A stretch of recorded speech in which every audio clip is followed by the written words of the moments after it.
What's up, Dancing with the Stars? Man, I'm just living life, Cherise Bo. How are you? Oh, dude, I'm good, man. I've had a pretty good week. It's we usually record on Tuesday. It's Thursday this week, and I'm off tomorrow. And I've had a pretty good week. I went films a bunch of bourbon stuff this week. So, dude, I've been having a lot of fun. How about you?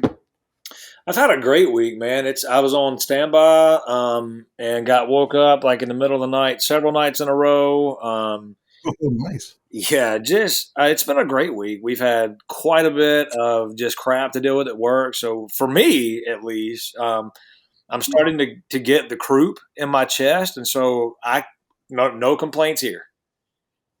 Well, good. Well, at least one of us had a good week. I hate that I didn't have such a great week, but at least one of us, at One least of us you had a had a good good week. week, and the I think the worst part about all of it, and I don't see how you do it, but to be off work tomorrow, like I don't understand how you're even alive right now. There's no way that I could deal with it.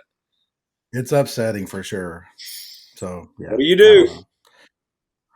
Well, you ready to build a bar? Let's do it.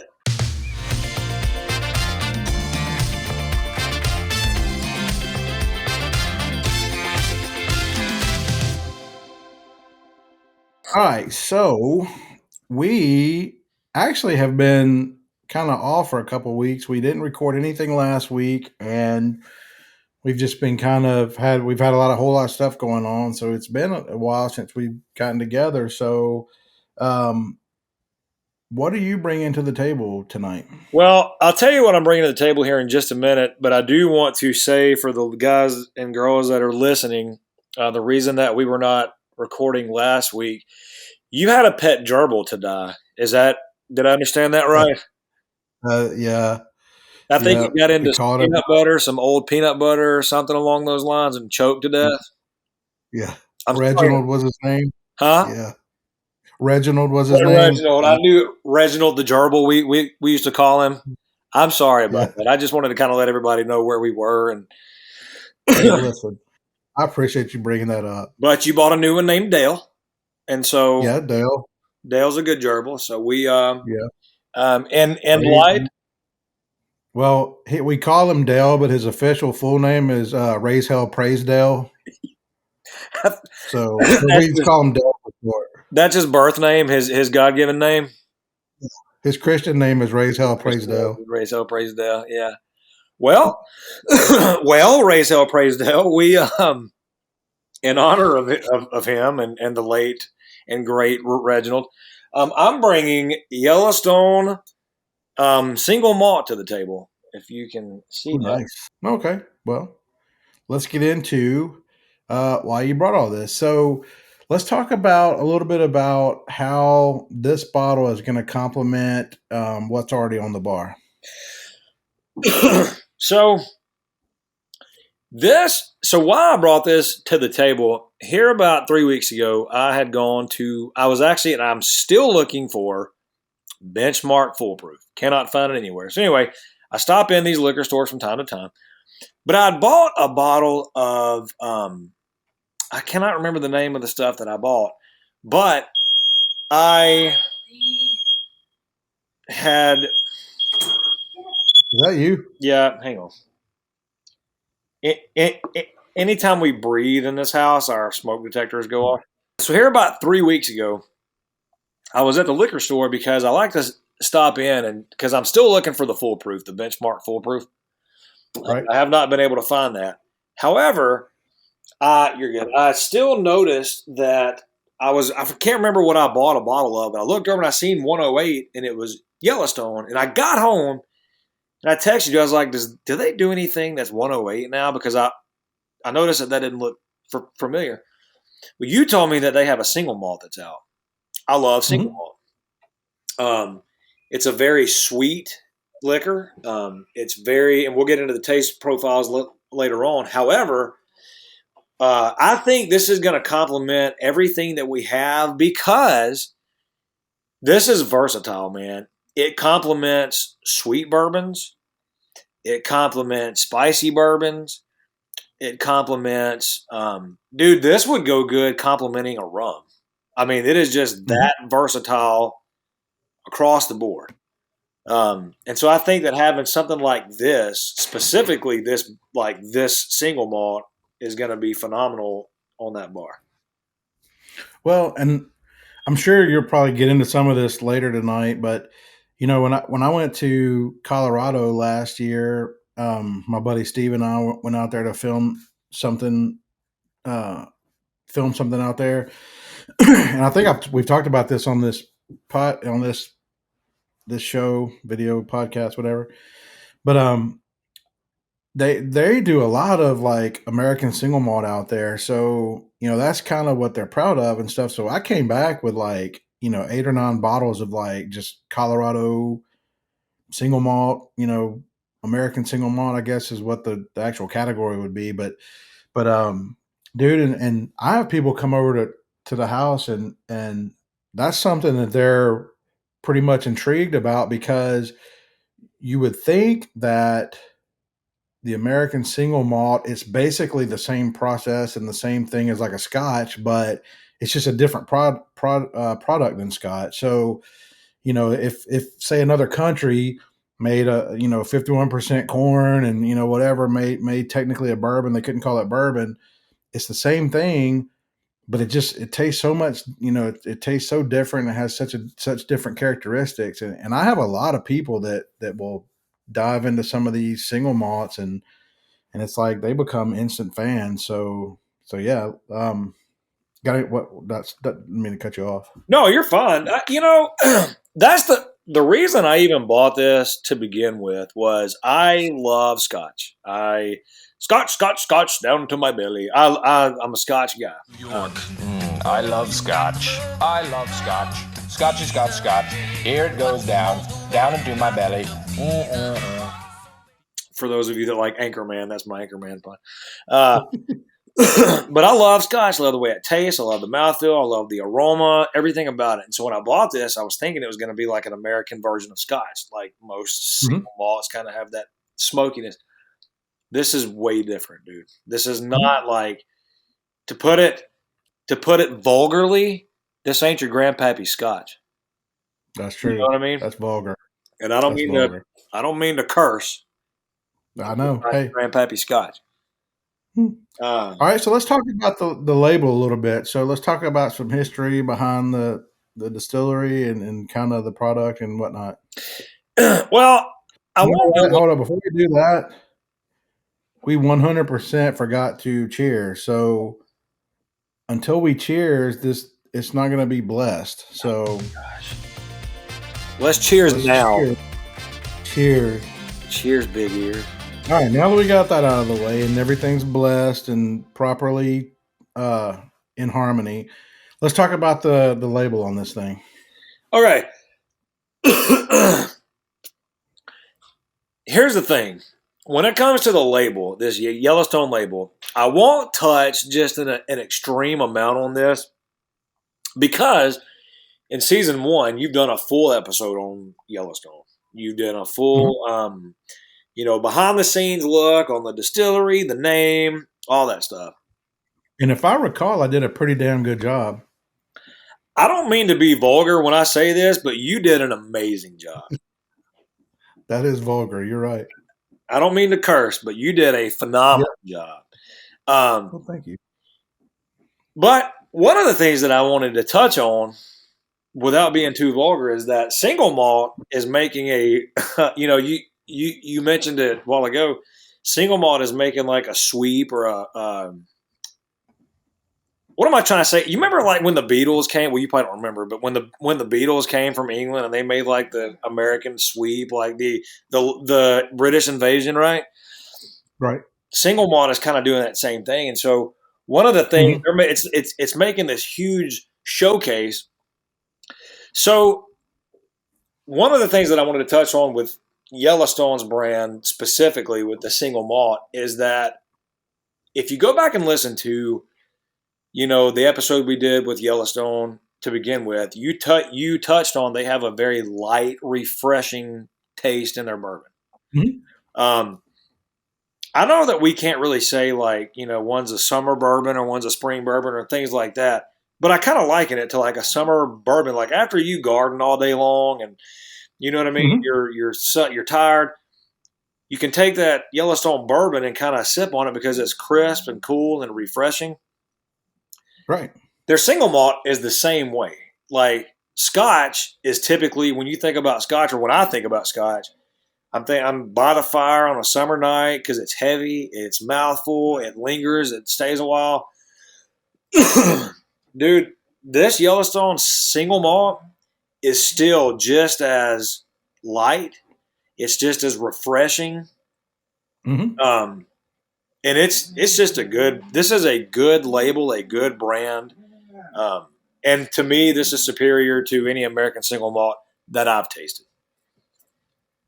Okay, I'll give you credit for that. That's fine. Let's talk about the mash bill. I mean, obviously, you know, you would think single malt, but it'd be just kind of all barley. But let's talk about that mash bill for a minute. Well, I'll say this with this brand specifically. I've never seen anything like it. It's very, very, very all over the board, dude. I mean, it's like it's over here, it's over here, it's over here, it's over here. But if you got a pen and paper, it's 100% malt.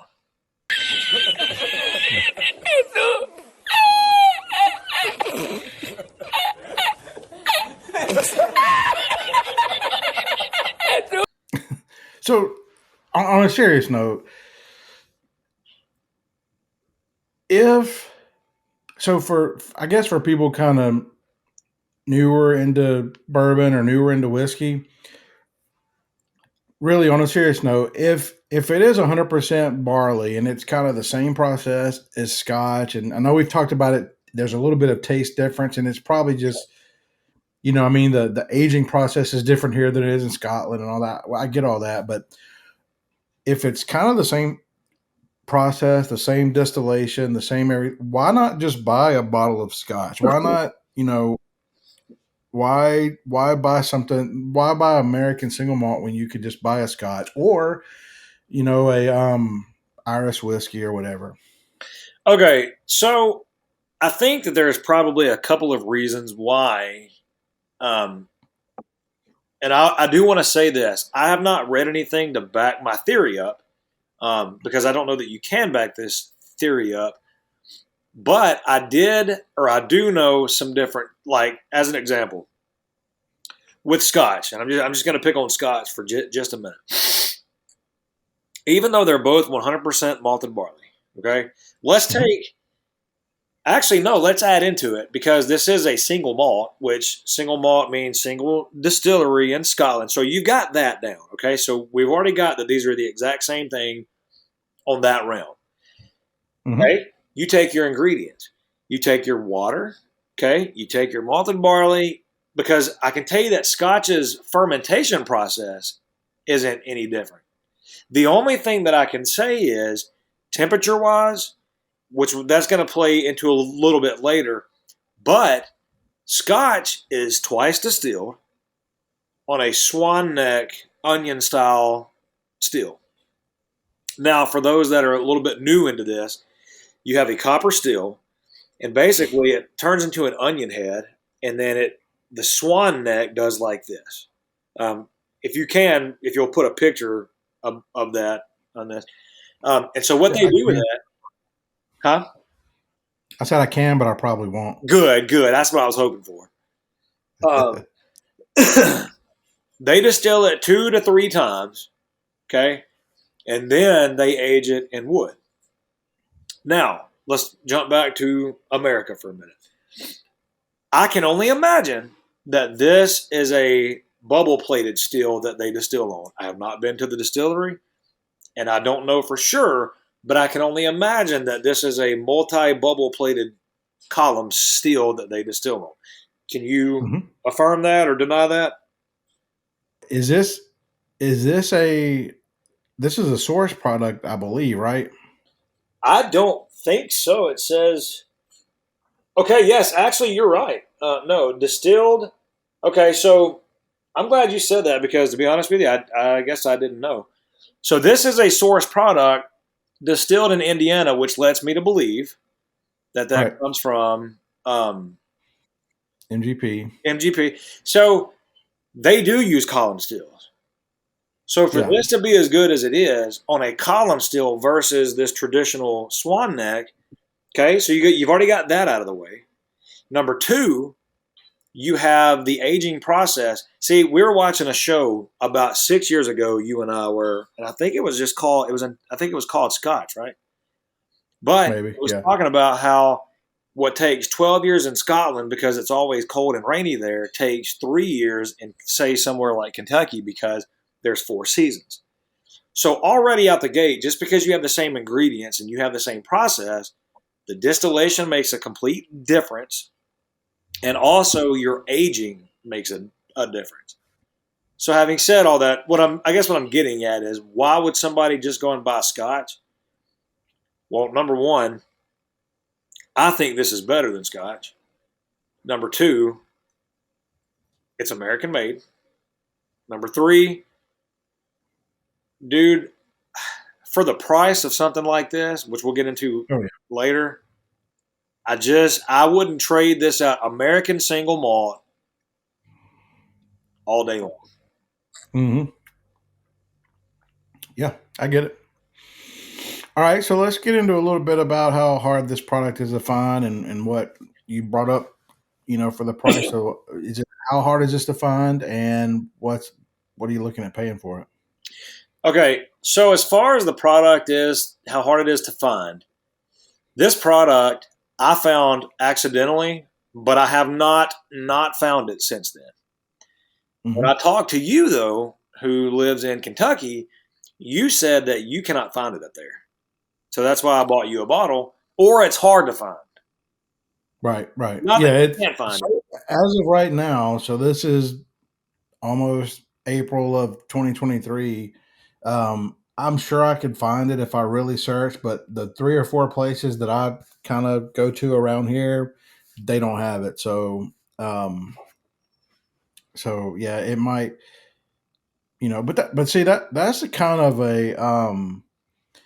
I'm speaking generally here. That's kind of a misconception about Kentucky. Like I have friends like back in Knoxville that tell me all the time, "Hey, when you come back to town, will you bring me a bottle of Blanton's or will you bring me a bottle of this or that?" And dude, it's like it's probably easier for you guys, for you to get it than it is for me to get stuff like that here because of like the allocation of certain things and I'm not sure what their distribution is. This is a fairly new product, so this has only been out a couple months, so I don't know what their ultimate distribution is, but I know as of right now, like it's a little harder for me to find it than apparently it is for you. So Well, this says this is distilled and aged in Indiana.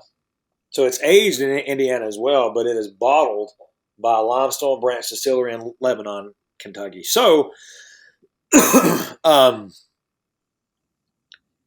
as far as it is here, I don't know if it's because it's a new product because like so for instance, the liquor stores I have around here, they get these new products going. So this could mhm. be, but it was there yesterday. So um, that's the availability aspect of it. Here, at least for right now, it's pretty easy to get, but I don't think it's like that everywhere. Well, I'm pretty sure. I mean, this is. I'm pretty sure. Like the idea for them is this is going to be a staple product. So, It should be. um, yeah, I think it's just a matter of time getting out. And I don't know. Maybe I can go get it pretty readily now, but I I know can the see. past couple of weeks. But you know what though? Like as far as price goes, and I know that everybody has their favorite liquor store that they go to. Um, you're these prices are better. Mine legitimately, like I paid $44 for this, which I Mhm. told you I was like, man, $35. But come to find out, I'm an idiot, and it was $44. Um, but I was looking at a good price on this is actually $54. So this is kind of one of those that's up there a bit. Um, but I can find it But here. I mean, if you think about it, though, if you're gonna buy a a good scotch or a fairly decent scotch, I mean, you're going to pay 60, 70, $80 for that anyway. Yeah, So, absolutely. Well, you know what though? One of the things that I go by, and I don't know if everybody else goes by this or not, but I go by proof. So what I mean by that is I know that there's a lot of people that like 80 proof and all that stuff, and I'm 9 times out of 10 an Evan Williams 86 proof guy. But you look right here, it's 108 proof. mhm, $44 for 54, so $44 for 54% alcohol. If right. you lower that down nine more percent, you got 45%, 90 proof. You lower that down, you're spending $35 on a 90 proof bottle. Does that make sense? Like the math and public aspect. So really, Yeah. you're getting what you pay for and more. Yeah, sure. I don't know Sure. if that made sense, but that's kind of what I like when I look at something. It's like 112 proof and it's $60. I always go to like, well, that would be like $36 for. You know what I mean? Yeah. And I mean, I'm friends with those guys at Limestone Branch, and I mean anything that they're gonna distill or anything that they're gonna put their taste buds on and put a label on it because they approve of it. I'm fans of that stuff anyway. So yes, I mean you have me a bottle, and but I will certainly be looking for my own, here too. So I'm definitely a fan. This one, this particular bottle that's yours, do not be alarmed if it tastes a lot like apple juice. This is just one Oh yeah, specific bottle. it's just the way it. That's the way that is. What do you want me to do, man? Yeah. All right, so let's get to the fun part. So let's start. Let's talk about what you're tasting. All right.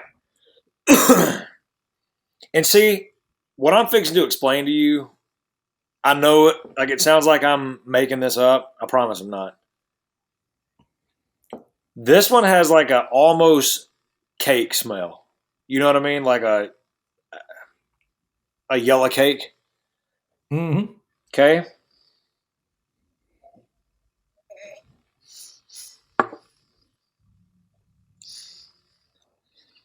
Dude, that first taste is like toasted grains or like toasted walnuts, which is weird for a single malt. I get it, but it's like toasted walnuts.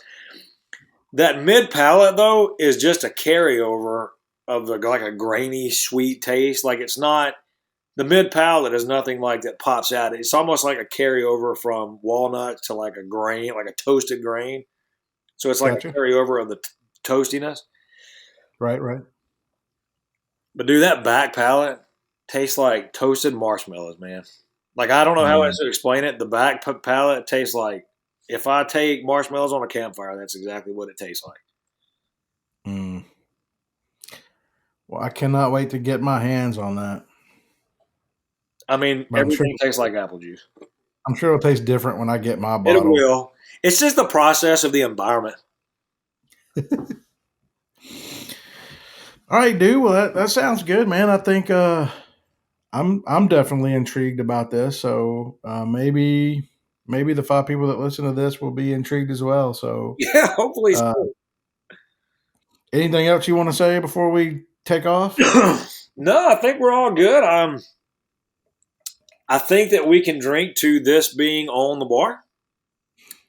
100%, man. Honey. So Well, all right, man. Well, until next week. same bad time, I same bad. love you. Stay out of trouble. Hope you don't get called into work, and I'll miss you tomorrow when I'm slaving at home, doing nothing, not having to work. I mean, I wish I was like everybody else and got to go into work tomorrow, but you know how it is. Well, truth be told, I'm happy that I don't have to be, chained down around here, if you know what I mean. I know exactly what you mean, Got a brother. break at work. You get to work. I'm so excited. All right, man. I love you, buddy, and I'll see you next week. I love you. We'll see you next week. If you like what you heard tonight, check us out on these social media platforms. Just search for My Journey Through the American Spirits. Also, check us out on our new website,